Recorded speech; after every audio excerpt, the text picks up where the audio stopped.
guys. Magmerienda muna tayo. Nagutom yung tendera nyo. Diba? Ito binangkal. Yung binangkal na uso nung kabataan natin na miss ko.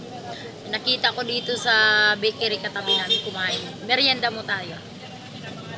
Kasi pag ganitong oras hindi pa masyadong mabenta kaya nagtatago muna ako saglit. Tingnan yung uniform ko guys oh. Kasi mainit dito sa labas. Merienda muna ako tapos labas ulit mamaya-maya. Kasi guys alam natin dito sa pagre-reels natin, sa pagpo-post natin, enjoy lang tayo. Hindi pa tayo na monetize. Hindi pa tayo kumikita dahil hindi pa panahon natin. Kumbaga, para sa akin kasi yung bulaklak may oras o panahon talaga yan siya na dapat siyang magbuka. So it means sa atin hindi pa panahon. Hindi pa natin panahon para kumikita. Pagka hindi pa natin panahon para kumikita, kaya hintay-hintay lang tayo. Huwag tayong mabagot guys. Huwag tayong mainip, maghintay. Mag-enjoy na lang tayo at gawin natin ang mga responsibilidad natin araw-araw. At pagka may bakanting oras tayo, balikan natin, gawin natin ang responsibilidad natin dito sa mga ginagawa natin, sa pangarap natin.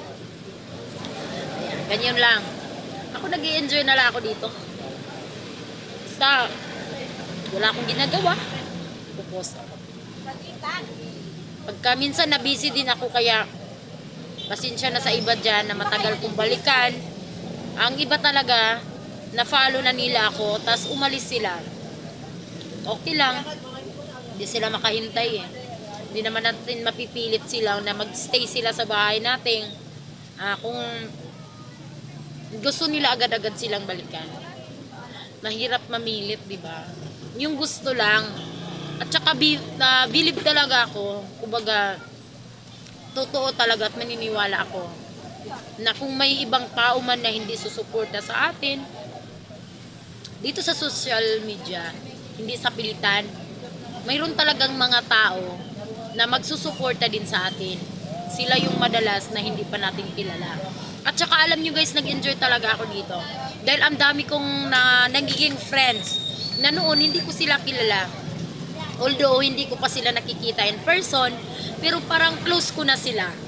Ang dami ko ng friends dito sa social media na noon hindi ko sila ka-chat, hindi ko sila kumbaga wala akong kaugnayan sa kanila.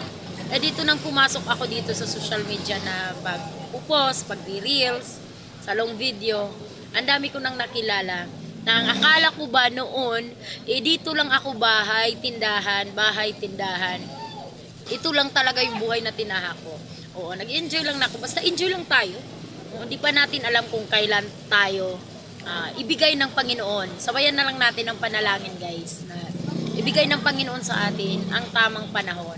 At kumikita tayo, mamonetize tayo. Thank you for watching at kain muna tayo. Kain muna tayo ng binangkal. Paki-follow na lang sa hindi naka-follow. Thank you.